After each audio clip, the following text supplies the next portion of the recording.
Memiliki rumah sendiri adalah impian banyak orang. Sebuah tempat untuk pulang, membangun keluarga, dan merasa aman. Tapi di balik impian indah itu, tersembunyi kejahatan yang jarang disadari. Yang bisa mengubah surga kecil Anda menjadi mimpi buruk finansial. Ini bukanlah cerita fiksi, melainkan kisah nyata tentang sisi gelap sistem kredit pemilikan rumah atau KPR. Banyak yang mengira jalan menuju kepemilikan rumah sudah jelas.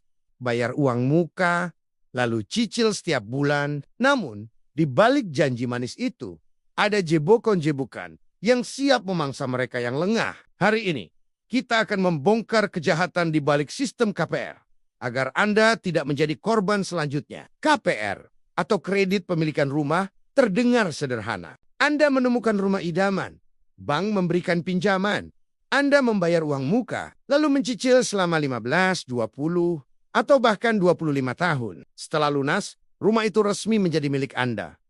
Secara teori, ini adalah solusi brilian bagi mereka yang tidak bisa membeli rumah secara tunai. Namun, kenyataannya seringkali jauh lebih rumit. Di dalam tumpukan dokumen kontrak yang tebalnya bisa membuat pusing, tersembunyi pasal-pasal karet dan istilah hukum yang sulit dimengerti. Disinilah celah kejahatan terbuka lebar. Kontrak yang berat sebelah, klausul tentang bunga mengambang yang bisa melonjak tiba-tiba, hingga denda keterlambatan yang mencekik. Bank dan pengembang memiliki tim hukum yang merancang kontrak ini untuk melindungi kepentingan mereka. Bukan Anda. Banyak orang, karena terlalu bersemangat atau terdesak, menandatangani kontrak tanpa membacanya secara teliti. Mereka tidak menyadari bahwa tanda tangan itu bisa menjadi awal dari penderitaan panjang. Jebakan ini tidak terlihat pada awalnya.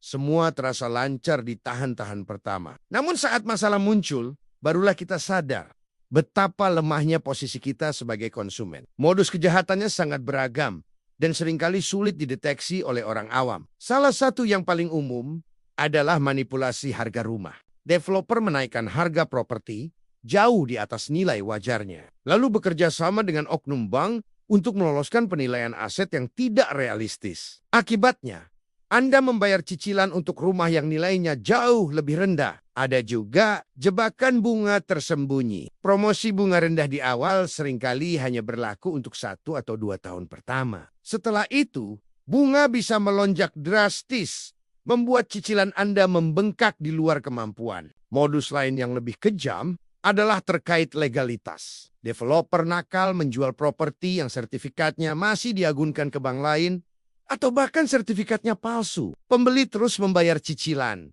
namun tidak akan pernah benar-benar memiliki rumah itu secara hukum. Banyak korban baru menyadari penipuan ini setelah bertahun-tahun mencicil, ketika tiba-tiba ada pihak lain yang mengklaim kepemilikan rumah mereka, atau ketika rumah mereka disita karena developer gagal bayar utang kepada pihak lain. Saat itu, uang yang sudah dibayarkan selama bertahun-tahun seringkali lenyap begitu saja, tanpa ada pertanggungjawaban yang jelas. Mari kita dengar kisah nyata.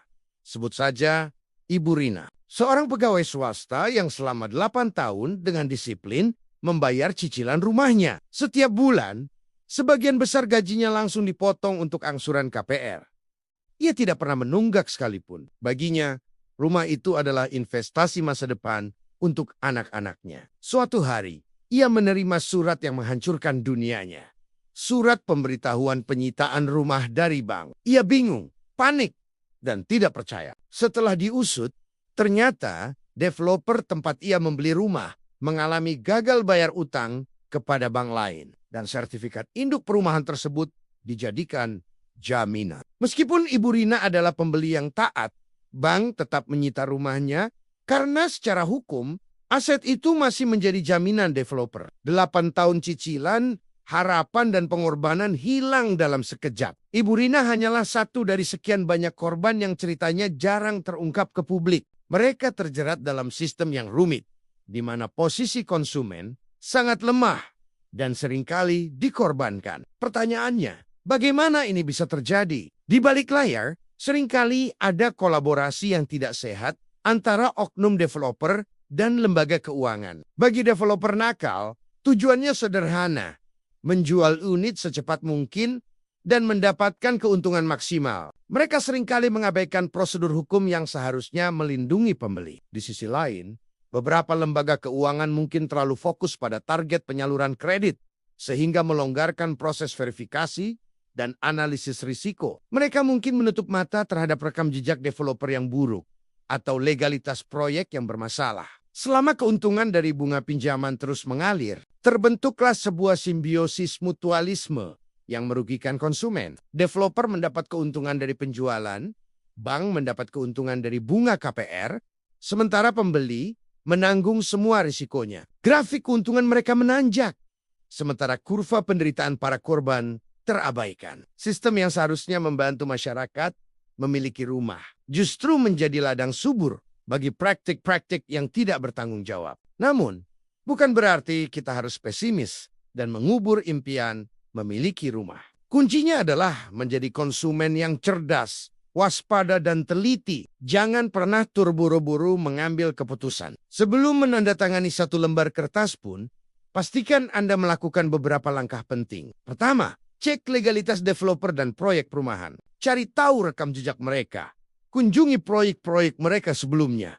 Dan pastikan mereka terdaftar di asosiasi properti yang kredibel. Kedua, periksa keaslian dan status sertifikat tanah. Jangan ragu untuk meminta bantuan notaris independen, bukan notaris yang ditunjuk oleh developer, untuk memeriksa semuanya di kantor pertanahan. Ketiga, dan ini yang paling penting, baca seluruh isi perjanjian pengikatan jual-beli, PPJB, dan kontrak KPR. Jika perlu, bayar seorang konsultan hukum untuk membantu Anda memahami setiap klausulnya, terutama bagian tentang denda, penalti, dan mekanisme jika terjadi sengketa. Jangan tergiur dengan iming-iming promo bunga rendah tanpa memahami syarat dan ketentuannya secara penuh. Ingat, kehati-hatian di awal akan menyelamatkan Anda dari penyesalan di kemudian hari. Rumah seharusnya menjadi tempat berlindung yang paling aman, sumber kebahagiaan, bukan sumber penderitaan dan jerat utang tanpa akhir. Kejahatan di balik sistem KPR adalah nyata